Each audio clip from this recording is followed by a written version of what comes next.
They removed my name from the program while I was still in the building. I found out because a volunteer handed me a printed copy and apologized before I even looked down. "I'm sorry," she said softly. "I think there's been a change." The glossy booklet in her hands listed the speakers for the Hawthorne Foundation Christmas Gala. Donors, board members, family representatives. My name wasn't there. If you've ever been quietly erased by the people who benefited most from your work, pause here. Like the story, comment if it feels familiar, and subscribe if you want to hear what happened next. Because nothing about that night ended the way they expected. My name is Natalie Pierce. I was 31 years old, standing in the service hallway of the Franklin Hotel in Boston, holding a gown bag and realizing my family had just made a decision without me.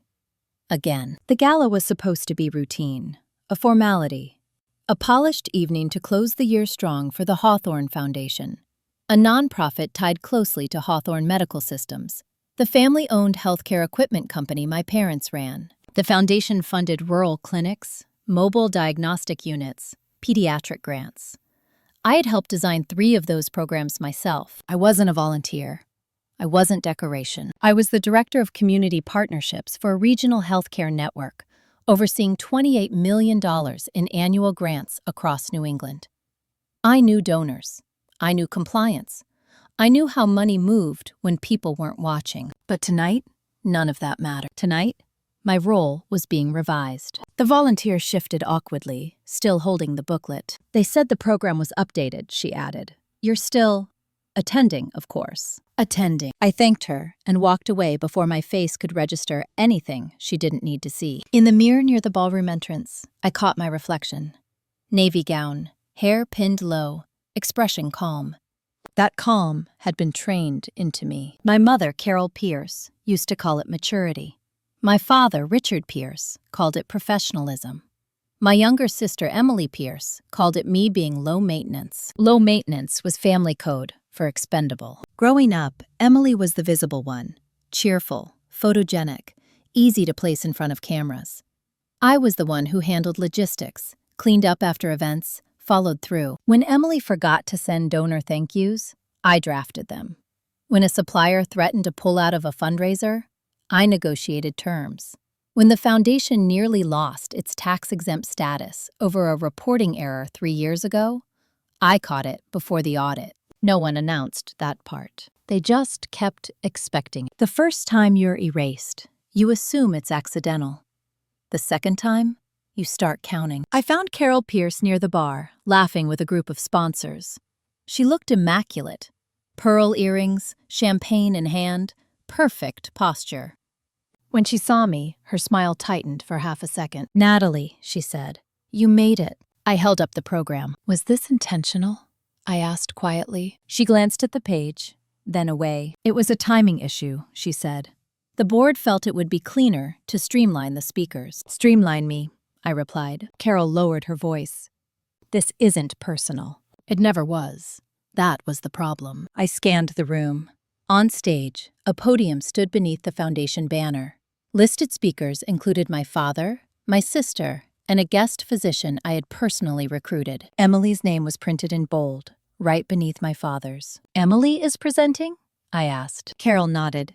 "She's the face people recognize," she said. "It makes sense." There it was, the justification I'd heard my entire life. Emily didn't design the programs. She didn't manage budgets. She didn't sit through regulatory hearings. She smiled. She spoke well. She made people comfortable. I made things work. Richard Pierce joined us then, straightening his cufflinks. "You look upset," he said, not asking. "My name was removed," I said. He frowned slightly, as if this were inconvenient. "This is a big night," he said. "Don't turn it into something else." I looked at my father, the man who taught me to be precise, to document everything, to never let emotion interfere with execution. And I realized something with absolute clarity. They didn't forget me. They replaced me. "I wasn't told," I said. "You don't need to be told everything," Richard replied. "You're not on the board." I nodded slowly. "But Emily is," I said. He didn't answer. That was enough. I stepped away before the conversation could be smoothed over, before someone could pat my arm and ask me to be understanding. Understanding had cost me 10 years. From the back of the ballroom, I watched the event unfold. Emily took the stage, radiant under the lights. She thanked donors. She spoke about impact. She told a story about a rural clinic in Vermont. It was my story, my data, my site visit. She never mentioned my name. Applause filled the room. Something inside me shifted. Not anger, not heartbreak. Alignment. This wasn't about recognition. It was about control. And tonight, they had made one assumption too many. Because while they were busy deciding who would be visible, they forgot something critical. I was the one who knew where everything was buried. And the gala wasn't the main event. It was the opening move. I stayed until the end of the gala. That part matters. I didn't storm out. I didn't make a scene. I didn't confront Emily on stage or pull my parents into a hallway. I clapped when everyone else clapped. I smiled when donors smiled.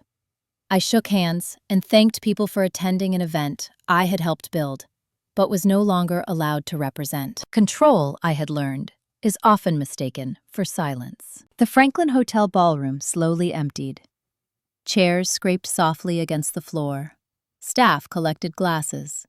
The band packed up without ceremony. I stood near the exit, watching my family accept praise. "You did amazing," a donor told Emily Pierce, gripping her arm warmly. "So articulate, so passionate." Emily laughed lightly, brushing her hair back. "Thank you. It means so much to be part of this work." She believed that. Or at least she believed it enough to repeat it convincingly. My father, Richard Pierce, basked in the glow. My mother, Carol Pierce, nodded approvingly, as if this outcome had been inevitable rather than engineered. When Emily finally noticed me standing there, her smile faltered just slightly. "Oh," she said, "you stayed." "Yes," I replied. "I wanted to see how it turned out." She hesitated, then leaned in. "I didn't know they were going to change the program," she said quietly. I looked at her, at the careful way she avoided my eyes. "Did you ask why my name was removed?" I asked. She didn't answer right away. "That's not really how things work," she said finally. "Dad said it would be cleaner." Cleaner. The same word Carol had used. "You didn't object," I said. Emily sighed. "You know how they are. And honestly, you don't even like being on stage." That was the story they told. That I preferred the background. That I wasn't interested in visibility. It was a convenient myth. One that justified every time I was overlooked. "I like accuracy," I said. "And accountability." Emily smiled weakly. "You're overthinking this." I nodded once. "That's what you've always counted on," I said. She looked offended, but I was already walking past her. In the elevator back to my room, I felt the first real wave of something close to loss. Not grief. Recognition. This wasn't an isolated incident. It was a pattern reaching its logical conclusion. I had been promoted twice in my career without my parents remembering my title. My birthday had been forgotten 3 years in a row, then made up for with last-minute dinners that doubled as planning sessions for foundation events. I was called when something broke, not when something succeeded. They didn't need me visible. They needed me available. Availability is a leash when it's expected, not appreciated. Back in my room, I sat on the edge of the bed, shoes still on, and opened my laptop. Not to vent, not to journal, to check something. 6 months earlier, I had flagged a discrepancy in the Hawthorne Foundation's grant reporting. Not fraud, not yet, but sloppy oversight.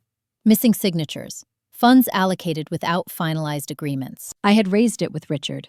He'd waved it off. "We'll fix it later," he'd said. "Don't complicate things." I had archived the emails anyway. I pulled them up now, cross-referenced dates, compared them with the program Emily had just presented. The clinic in Vermont she spoke about so confidently had received funds through an accelerated approval process, one that technically required an independent review. The review had never happened. Not because of malice, because no one thought it mattered. I closed the file. I wasn't looking for revenge. Not yet. I was looking for leverage. The next morning, I joined my family for breakfast in the hotel dining room.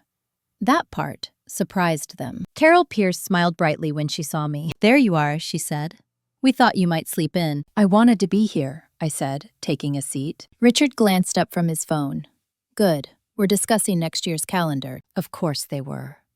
Emily sipped her coffee, avoiding my gaze. "I have a question," I said, calmly. 3 heads turned. Am I still listed as an advisor to the foundation? I asked. Richard frowned.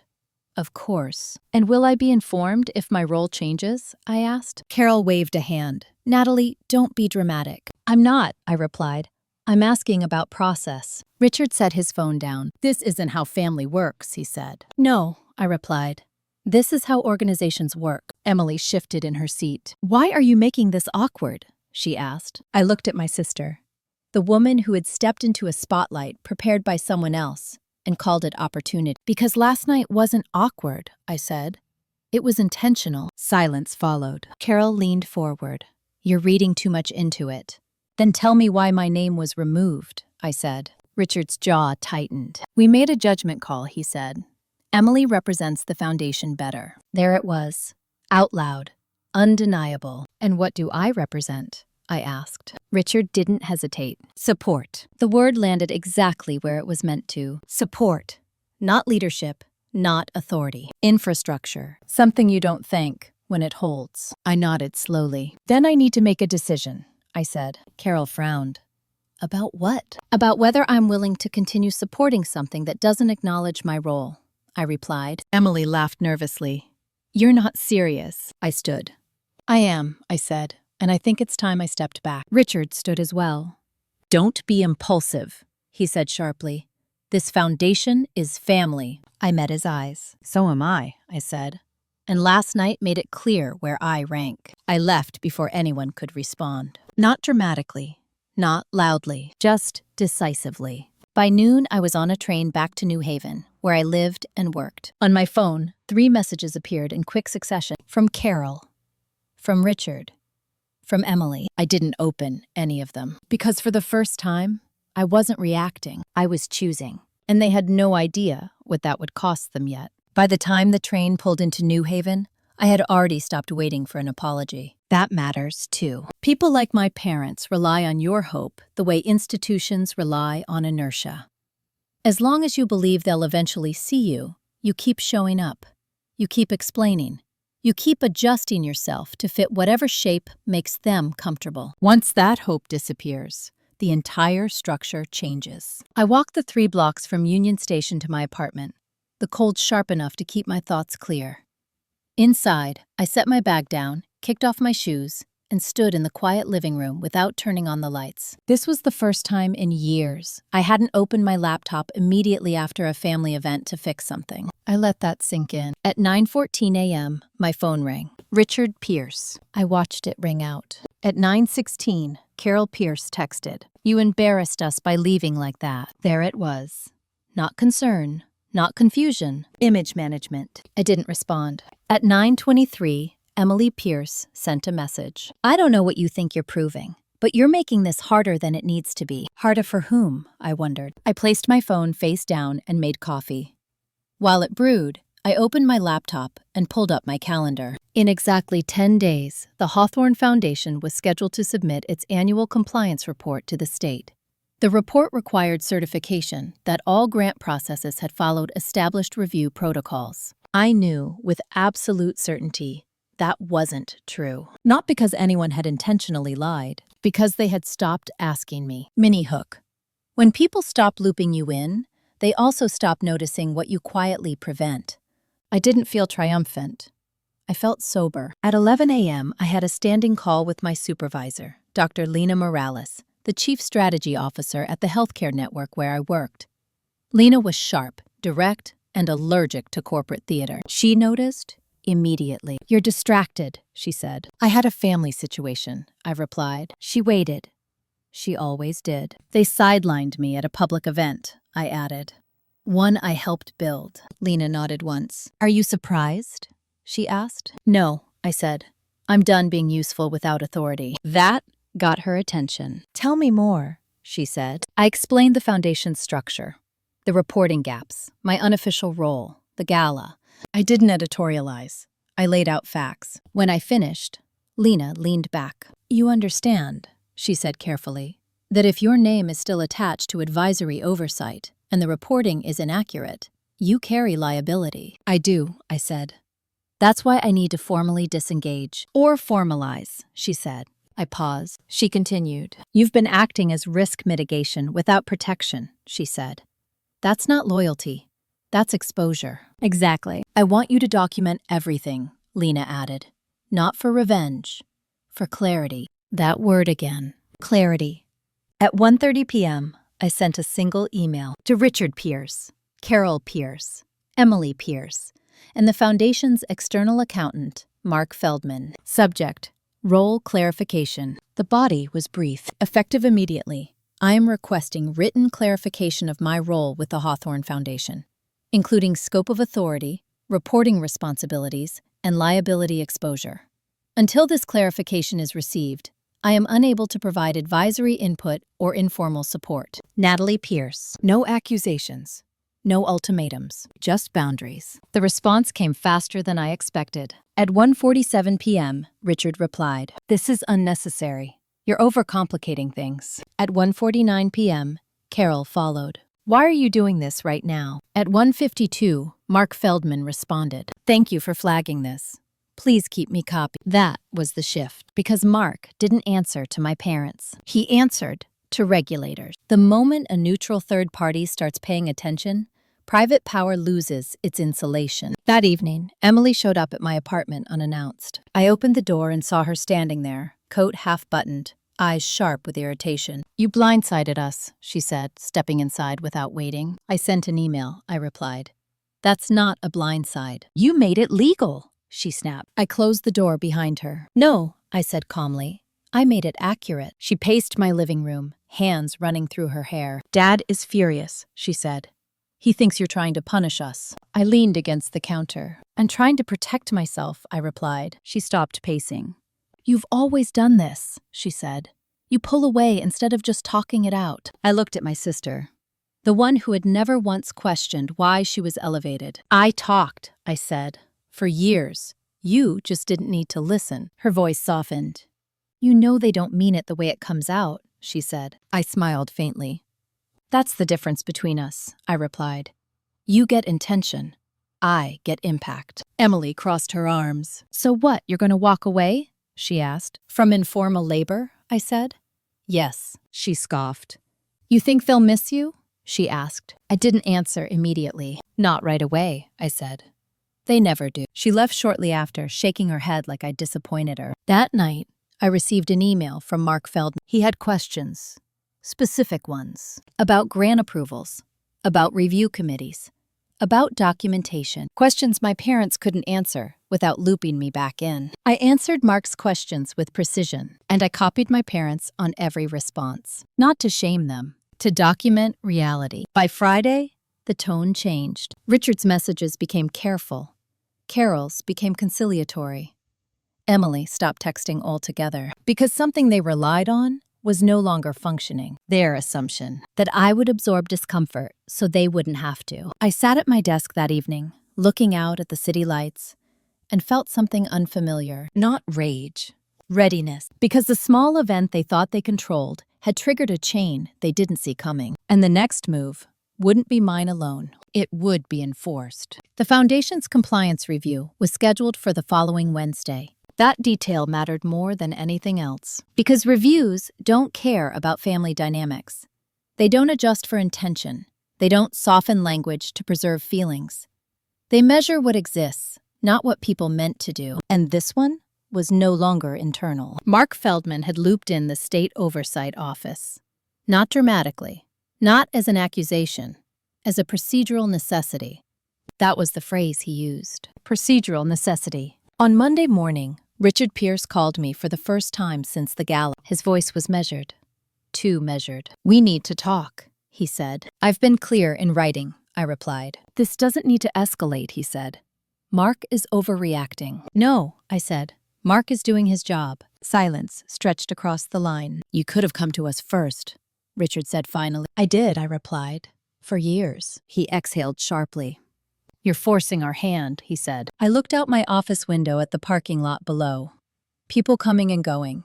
Systems functioning because rules were followed. No, I said calmly. I'm removing mine. That afternoon, Carol Pierce sent a long email. Not angry, not apologetic. Strategic. She wrote about legacy, about reputation, about how much good the foundation had done. She wrote about how damaging scrutiny could be, how unfair it would be for donors and beneficiaries to suffer because of internal misunderstandings. She never mentioned removing my name from the program. She never mentioned replacing me. At the end, she wrote one sentence that revealed everything. Surely you don't want to be responsible if this becomes public. I read it twice. Then I forwarded it to Julia Park, the attorney Lena Morales had recommended the night before. Julia Park specialized in nonprofit governance and regulatory exposure.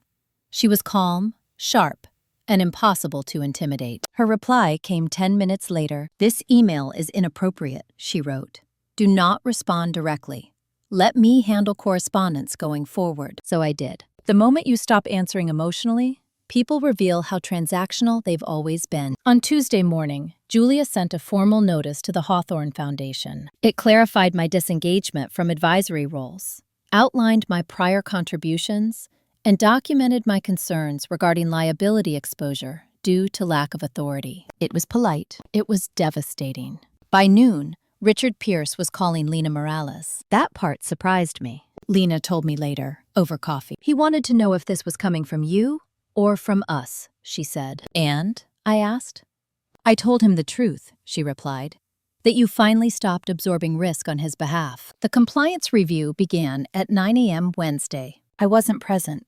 I wasn't required to be. That absence was louder than any protest could have been. Mark Feldman called me mid-morning. "They're asking about the accelerated approvals," he said. "The Vermont clinic, the pediatric equipment grants." "What did you tell them?" I asked. "The truth," he replied. "That you raised concerns, and they chose not to formalize review." I thanked him and ended the call. At 11:42 a.m., Emily Pierce texted me. "They're saying you set this up." I didn't respond. At 12:07, another message. "Dad says you're trying to destroy the foundation." Still nothing. At 12:19, a third. "Please call me." I turned my phone face down and finished my lunch. At 3:30 p.m., Mark emailed. The review was expanding, not because of fraud, because of governance failures, missing documentation, informal authority, decision-making concentrated without checks, the kind of failures that don't show up until someone stops quietly compensating for them. That evening, Richard Pierce showed up at my apartment. He didn't knock. He rang the bell once and waited. When I opened the door, he looked older than I remembered. Not weaker, just exposed. "This is out of control," he said. "You removed me from the program," I replied. "That was the moment you lost control." He stepped inside, lowering his voice. "You don't understand the damage this could do," he said. "I understand exactly what it does," I replied. "It forces accountability." He stared at me. "You're my daughter," he said.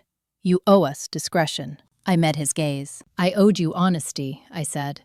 "You owed me respect." He had no answer for that. As he turned to leave, he paused. "If this costs us donors," he said, "that's on you." I watched him carefully. "No," I said. "It's on whoever decided compliance was optional." He left without another word. That night, I sat alone in my apartment, listening to the city settle into quiet. I wasn't afraid. I wasn't triumphant. I was alert. Because the review wasn't the end. It was the beginning of the part they could no longer manage behind closed doors, and they were running out of places to hide. The notice went out on Friday morning. Emergency board meeting, Hawthorne Foundation. Mandatory attendance. I wasn't copied. That was intentional. When people believe they're still in control, they try to solve problems without inviting the variable they fear. By noon, I knew the meeting was happening anyway. Mark Feldman called me from his car. "They're trying to get ahead of the review," he said. "Reframe it as a temporary administrative hiccup." "Are they?" I asked. He hesitated. "They're also trying to assign responsibility." That part didn't surprise me. At 2 p.m., Julia Park called. "They can't legally assign liability to you," she said, "but they can imply operational dependence. That's the angle." "So they'll say I handled things," I said, "without authority." "Yes," Julia replied, "which is why I'm attending." That made me pause. "You were invited?" I asked. She smiled, even through the phone. "I invited myself," she said, "as counsel." The boardroom at Hawthorne Medical Systems sat on the top floor of their Cambridge office. Glass walls, long table, carefully chosen art meant to project credibility. I didn't walk in with Julia. I waited. I wanted them settled first, comfortable, confident. At 2:17 p.m., Julia texted, "Now." I entered the room quietly, every head turned. Richard Pierce froze mid-sentence. Carol Pierce's mouth fell slightly open. Emily Pierce stiffened, eyes widening. Around the table sat 7 board members, donors, legal advisors, community representatives, people who had no idea I'd just been erased weeks earlier. "Sorry to interrupt," Julia said smoothly, "but my client has standing in this discussion." Richard stood abruptly. "This is inappropriate," he said. "This is an internal matter." Julia didn't look at him. "Not once compliance concerns trigger state oversight," she replied. "At that point, it's governance." I took a seat. No one told me to leave. That mattered. Mini hook. The moment witnesses enter the room, power changes hands. A board member I recognized, Samuel Klein, cleared his throat. "Miss Pierce," he said to me, "we weren't aware you'd stepped back." "I didn't," I replied calmly. "I was removed from visibility, not responsibility." Carol spoke quickly. "Natalie has always helped informally," she said, "but final decisions were made without documented review," Mark Feldman interjected from the far end of the table. "That's the issue." Silence followed. Emily shifted in her chair. "This is being blown out of proportion," she said. "The work got done." Julia leaned forward slightly. "Compliance doesn't evaluate outcomes," she said. "It evaluates process." Richard's voice hardened. "We are talking about family dynamics now," he said, "not misconduct." Samuel Klein looked at him. "No," he said, "we're talking about exposure." Another board member, Dr. Anita Rao, folded her hands. "I'd like clarification," she said. "Who was responsible for oversight on the Vermont Clinic grant?" No one answered, because everyone knew. But saying it out loud would collapse the story they'd been telling. "I flagged concerns in writing," I said. "They were dismissed." Richard turned to me sharply. "You didn't escalate," he said. "I wasn't authorized," I replied. "That's the point." The room went very still. Dr. Rao nodded slowly. "So we had influence without authority," she said, "and authority without accountability." That sentence ended the debate. By the end of the meeting, 3 decisions had been made. An independent governance audit would begin immediately. Emily's board role would be suspended pending review, and all advisory functions would be formalized or terminated. No one asked my opinion. They didn't need to. Outside the boardroom, Emily confronted me. "You planned this," she said, voice low and shaking. "No," I replied. "I stopped preventing it." Her eyes filled with something like panic. "They're questioning everything," she said. "My role, Dad's leadership." I looked at her. Really looked. "They should," I said. "So should you." Carol appeared behind her. "You didn't have to humiliate us," she said. "I didn't," I replied. I corrected the record. Richard didn't approach me. He stayed behind, speaking quietly with board members who no longer looked reassured. That night, I walked home alone through the cold, my coat pulled tight, my phone silent for once. I wasn't celebrating. I was calculating. Because when institutions collapse, families fracture. And the fracture lines were already visible. The audit was scheduled to begin Monday. And with it, the truth would no longer belong to them. The governance audit began on a Monday morning at exactly 9 a.m. I know because Mark Feldman texted me the moment the auditors arrived. "They're thorough," he wrote, "and they're not sentimental." Good. I didn't attend. I wasn't asked to. And for once, that absence worked in my favor. Audits don't rely on testimony. They rely on records, emails, approval chains, meeting minutes, signature authority. They reconstruct reality the way it actually happened, not the way people remember it. By noon, my parents' tone changed again, not toward me, toward everyone else. Carol Pierce stopped calling donors. Richard Pierce canceled 2 lunches and shut himself into his office. Emily Pierce went silent completely, her social media accounts untouched for the first time in years. Silence is a tell. When people stop narrating, it's because the facts have started speaking for them. That afternoon, Julia Park called. "They found it," she said. "Found what?" I asked. "The workaround," she replied. "The informal approval loop. Funds cleared after verbal confirmation, no written committee review." "That was standard practice," I said. "Exactly," Julia replied. And now it's documented. At 4:18 p.m., Mark forwarded me a preliminary request from the auditors. They wanted clarification on my advisory role. Not accusation, not blame. Clarification. I responded once, copying Julia. I outlined my contributions, my warnings, my lack of authority, my documented concerns. I didn't mention the gala. I didn't mention being erased. I stayed in the lane of facts. The response came the next morning. Thank you. This confirms a governance gap. That sentence hit harder than anything my parents had said in weeks, because it validated something I had lived with for years. I wasn't difficult. The system was broken. Emily showed up at my apartment 2 days later. She looked different this time. Not defensive, not irritated, afraid. They're questioning my appointment, she said, standing just inside the door. They're asking what I actually do. I didn't invite her to sit. What did you tell them? I asked. She swallowed. That I represent the foundation, she said. That I speak publicly. And? I asked. And they asked, who designs the programs, she said. Who negotiates compliance? Who flags risk? I waited. I didn't know what to say, she admitted. I nodded slowly. That's what happens when visibility replaces responsibility, I said. Her eyes filled, but she didn't cry. I didn't ask for this, she said. No, I replied. You accepted it. She flinched. Dad says you're enjoying this, she said. I looked at her. If I were enjoying it, I said, I'd still be talking. She left shortly after, shoulders hunched, certainty gone. That night, my father emailed me. Not a lecture, not a threat, a question. What do you want? I stared at the screen for a long time before replying. Accuracy, I wrote. And distance. He didn't respond. By Friday, the audit findings were circulating among the board. Language shifted from concern to consequence. Reputational risk. Structural failure. Leadership review. Words that don't care about legacy. Julia called again. They're discussing interim leadership, she said. Who? I asked. Not you, she replied. And not your sister. I closed my eyes briefly. Good, I said. Be ready, Julia added. They may try to pull you back in. I won't, I replied.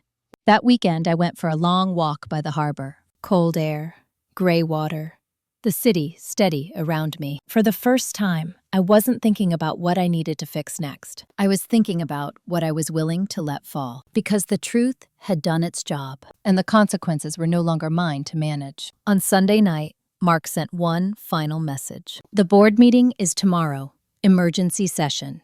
I knew what that meant. Decisions would be made. Names would be removed. And the role they had assigned me, without asking, was about to disappear entirely, along with the illusion that it had ever been enough. The emergency board session lasted 3 hours. I wasn't in the room, but I knew exactly when it ended. At 6:42 p.m., my phone buzzed with a message from Mark Feldman. It's done.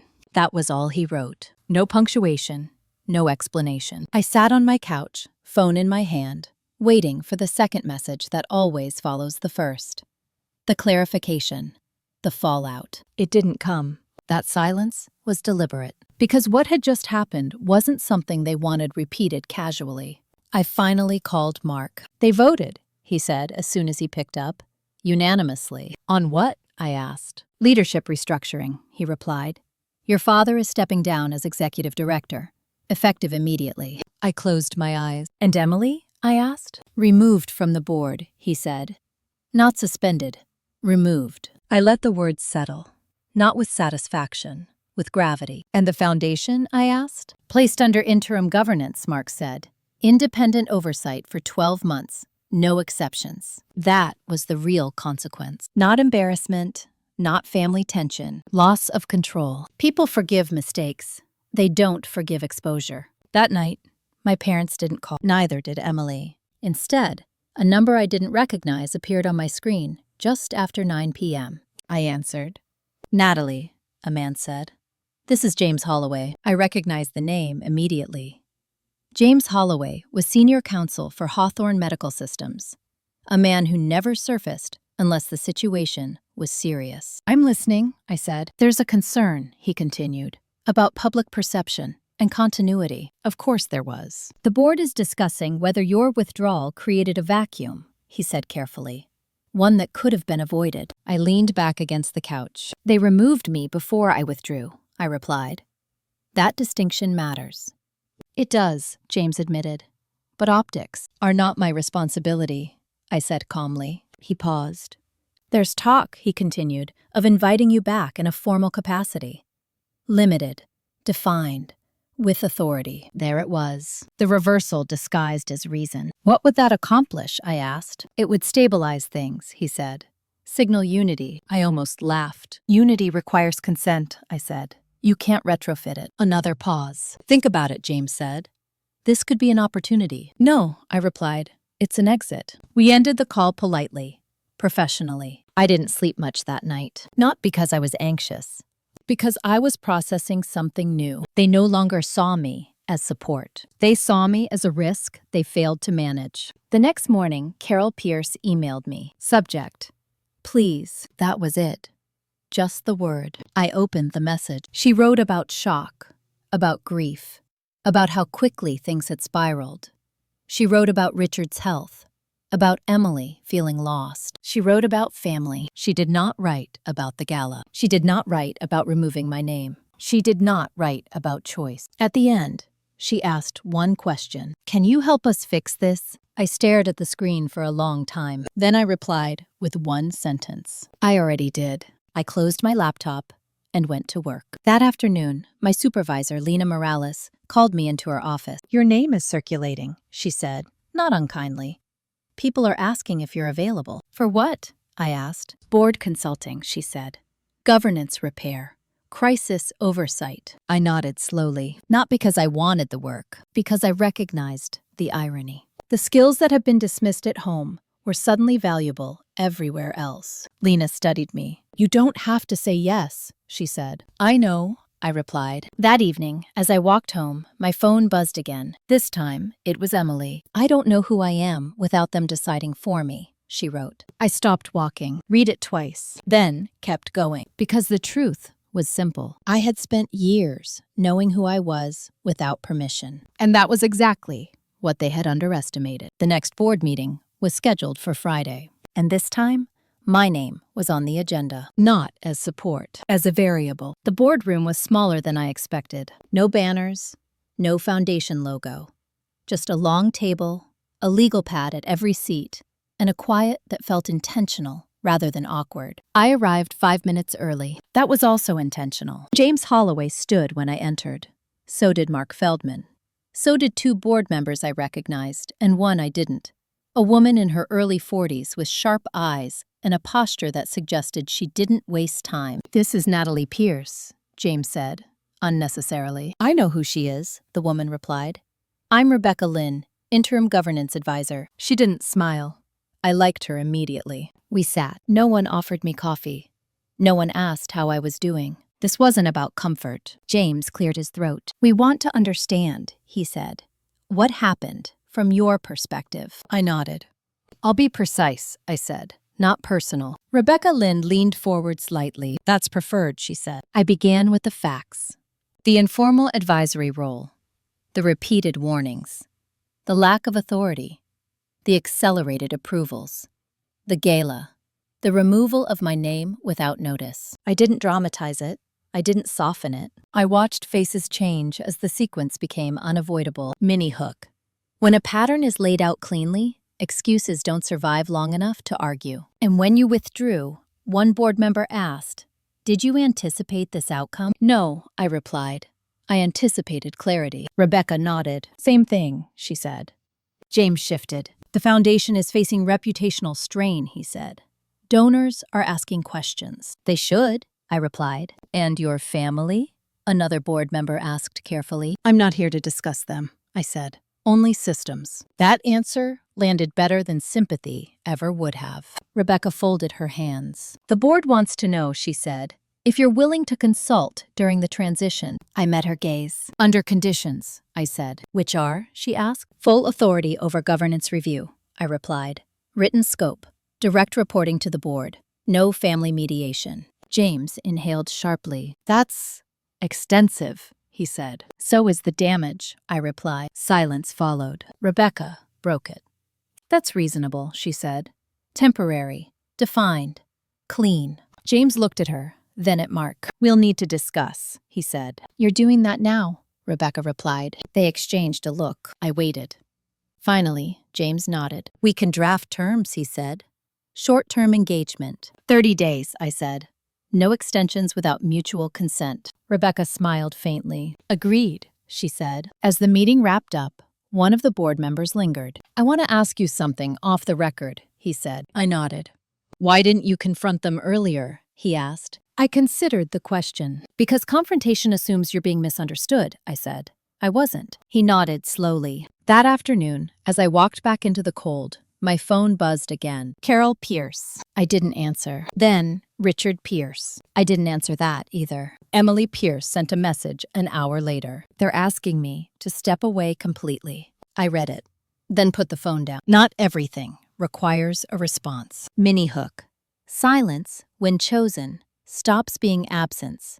It becomes position. The draft agreement arrived the next morning. Clean. Professional. No family names mentioned beyond disclosure clauses. I reviewed it carefully. And then I did something my parents had never expected. I signed it. Not because I wanted to help them, because I wanted the truth recorded correctly. Over the next 3 weeks, I worked with Rebecca Lynn and the audit team. We rebuilt processes, formalized approvals, removed shortcuts, documented failures without blame. The foundation didn't collapse. It stabilized, which said everything about where the real problem had been. On the final day of my engagement, Rebecca met me for coffee. "You did what you needed to," she said. "I did what was overdue," I replied. She studied me for a moment. "They'll try to rewrite this," she said. "Eventually." "I know," I replied. "And you?" she asked. "I won't be there when they do," I said. That evening, as I packed away my notes, an email came through. From James Holloway. Subject, "Thank you." 2 sentences. Professional. Final. Another message arrived moments later. From Emily. "I don't know if we'll ever be close," she wrote. "But I see it now." I didn't reply. Because seeing isn't the same as changing. And my work here was finished. But the story wasn't. Not yet. Because when control leaves a family system, something else always surfaces. And the consequences hadn't reached their final shape. The first resignation came on a Tuesday morning, not my father's. That had already happened. This one belonged to a donor, a large one. Mark Feldman forwarded the email with no commentary, which told me everything I needed to know. The donor cited governance instability and misalignment with stated values. Polite language. Final decision. By noon, 2 more followed. Not because the foundation was failing, because people no longer trusted the story they'd been told. That's the thing about control. It depends on belief. Once belief cracks, everything else becomes reviewable. I was no longer consulting. My 30-day engagement had ended exactly as written. Clean exit. No lingering authority, no access to internal systems. Which meant what happened next wasn't on me. That mattered. Emily Pierce called me that afternoon. Actually called. Not text, not email. I answered out of curiosity, not obligation. "They want me gone completely," she said without preamble. "Who is they?" I asked. "The board," she replied. "Rebecca Lynn, legal. Everyone." Her voice wasn't angry. It was hollow. "They said my presence creates confusion," she continued. "That I was appointed without qualifications." I leaned against the kitchen counter, listening. "They're right," I said. She inhaled sharply. "You don't have to say it like that," she said. "Yes, I do," I replied. "Because no one ever said it to you." Silence. "I didn't know," she said quietly. "That's the problem," I replied. "You didn't need to." She didn't argue. "What am I supposed to do now?" she asked. That question told me everything about the dynamic we'd been raised in. "You figure it out," I said. Like I did. She hung up without saying goodbye. When favoritism disappears, competence becomes unavoidable. 2 days later, Hawthorne Medical Systems announced a restructuring. Not the foundation. The company. That was bigger. Richard Pierce's name was still attached to advisory capacity, but operational authority had been reassigned. Quietly. Internally. Without ceremony. The board didn't want another headline. They wanted distance. Carol Pierce emailed me that evening. A long message. Carefully written. Clearly revised more than once. She apologized. Not for the gala, not for erasing me, for how things unfolded, which was as close as she could get without admitting intent. She asked if we could meet. Just the two of us. I didn't answer right away. I waited until the next morning, then replied with a single sentence. Not right now. That was the truth. I wasn't angry anymore. I was complete. That same day, Lena Morales called me into her office again. You're being recommended, she said. For what? I asked. A governance lead role, she replied. Temporary placement. Different organization. Similar mess. I smiled faintly. Of course, I said. She studied me. You didn't set out to do this, she said. No, I replied. I set out to stop being misused. She nodded. Same result, she said. The foundation issued a public statement the following week. It acknowledged process failures and announced renewed commitment to transparency. No names, no blame. Emily's name was removed from the website. So was mine. That was fine. I didn't need to be listed to exist. I passed the old Hawthorne building one evening on my walk home. Lights on in offices I used to sit in. New people. New titles. Systems move on quickly once they're forced to. Families don't. That night, my phone buzzed again. A message from an unfamiliar number. This is Rebecca Lynn. I wanted to tell you something. I replied. She called immediately. They're asking if you'll return, she said. Long term. Not officially. As a stabilizer. I laughed once. Softly. Tell them no, I said. I already did, she replied.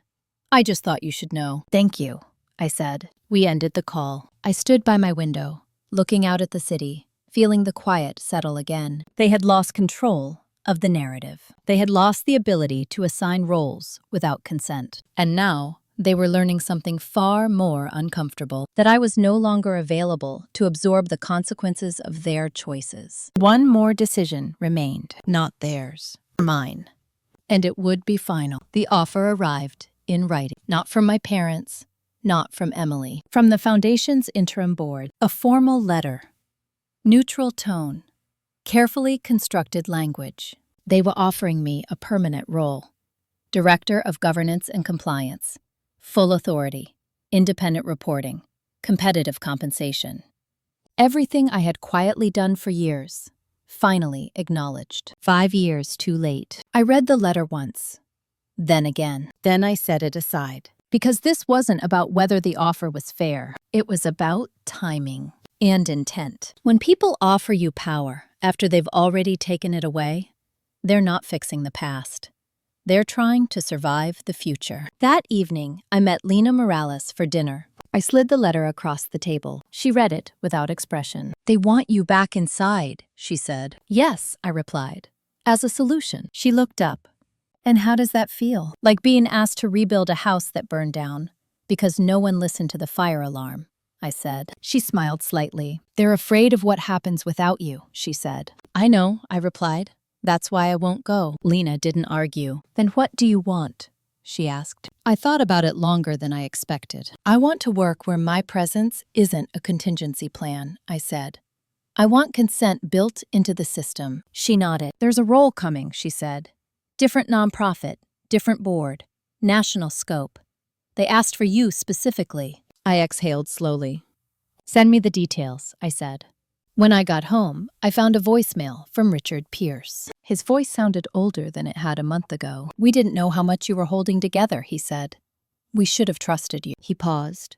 I should have trusted you. I listened to the message once, then deleted it, not out of anger. Because Carol sent another email that night, shorter this time. If you ever want to come home, she wrote, the door is open. I stared at the sentence. Then I replied, I was never allowed inside as myself. That was the last message I sent to either of them. The next morning, I signed the offer from the other organization. New board, new city, new mandate, clean beginning. Before I shut my laptop, one final notification appeared. An internal memo from Hawthorne Medical Systems, forwarded by Mark. Emily Pierce had officially resigned. No explanation, no farewell statement, just a name removed from a system that could no longer carry her.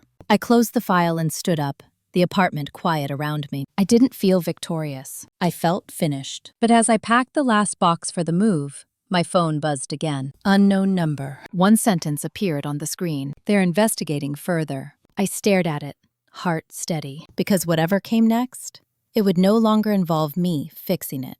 And that was the consequence they had never planned for. The investigation didn't make headlines. That was intentional. Boards don't like attention when they're already exposed.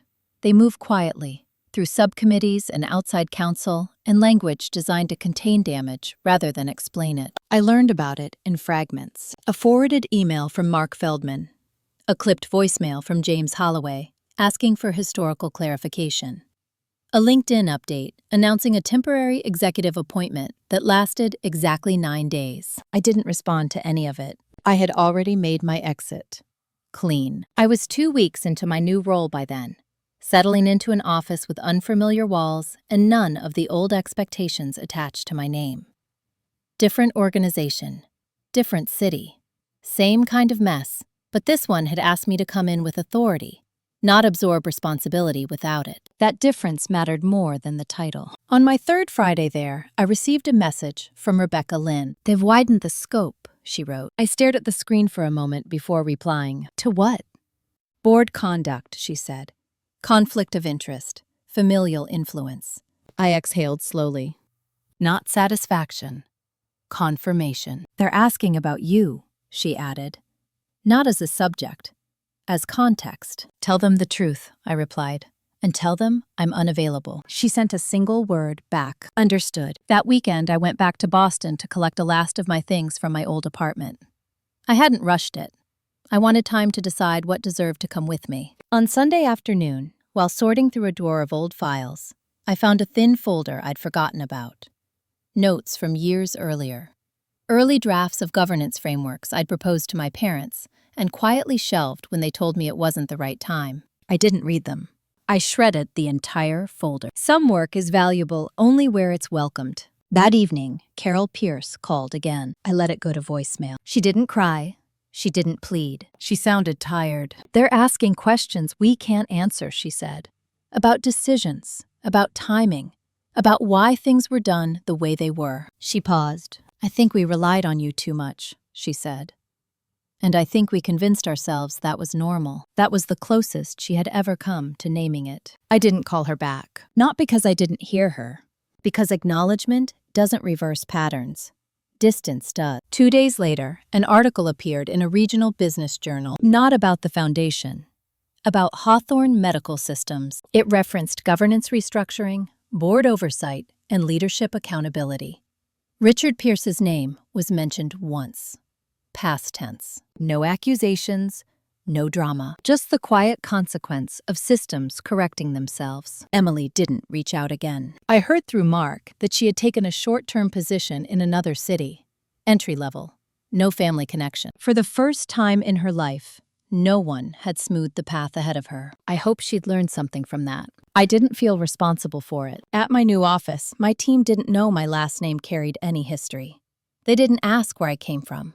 They asked what I needed. That was enough. One afternoon, as I was reviewing a draft compliance framework, Lena Morales called me. "I wanted to check in," she said. "Make sure you're still breathing." "I am," I replied.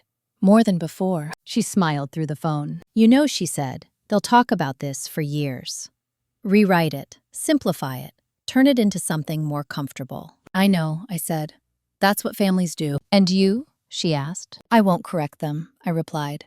"I don't need the story anymore." That night, I sat on my balcony, city lights stretching out in unfamiliar directions, and thought about how much energy I used to spend managing other people's discomfort. It had felt like responsibility. It had been control. Letting it go didn't make me lighter. It made me accurate. There was only one thing left to decide. Not about them. About what kind of future I wanted, now that I wasn't orbiting someone else's expectations. And that decision would end everything cleanly. I never formally closed the door. I didn't announce no contact. I didn't deliver a final speech or draw a dramatic line in the sand. I simply stopped rearranging my life around people who only noticed me when something broke. That was the choice. It happened quietly, the way most permanent things do. By early spring, the investigation into Hawthorne Medical Systems concluded. No indictments, no public scandal, Just findings, recommendations, and enforced changes that stripped away the informal power my family had relied on for decades. Richard Pierce resigned from the board entirely, not in protest, in exhaustion. Carol Pierce stepped back from public roles and stopped attending donor events. Her name faded from invitations before it ever faded from memory. The foundation survived, leaner, more cautious, less personal. That was the point. I heard all of this secondhand. Through Mark, through Rebecca, through the kind of professional whispers that never reach families directly. No one asked me how I felt about it, and that told me everything had finally landed where it belonged. At my new organization, I wasn't the fixer of last resort. I wasn't the quiet stabilizer in the background. My authority was written, recognized, and respected before I ever opened my mouth. When I said no, it stayed no. When I flagged a risk, it was addressed. When I left the office at night, my work stayed there. That was the life I hadn't known I was allowed to have. One afternoon, months later, I received a handwritten note forwarded to my new address. No return label. It was from Carol. She wrote that she was learning what silence sounded like without me filling it, that she wished she had listened earlier, that she hoped I was happy. I folded the letter once and placed it in a drawer, not as punishment, as closure. Because closure isn't something you negotiate, it's something you decide. Emily sent one final message that summer. I'm starting over. This time, for real. I replied with 2 words, good luck. And I meant it. I didn't rebuild my family. I didn't restore balance. I didn't win them back. I stopped participating in a system that required my disappearance to function. That wasn't revenge. That was self-respect. If you've ever been told to stay quiet, step back, or accept less because it kept the peace, remember this. Peace that costs you your voice is just control with better marketing. You don't need to explode to reclaim yourself. You don't need to punish anyone to move on. You only need to stop agreeing to roles you never chose. And if this story felt uncomfortably familiar, if you've lived some version of this or are standing at the edge of a similar decision, like the story, leave a comment, and subscribe. Not for the drama, for the moment when choosing yourself finally becomes non-negotiable.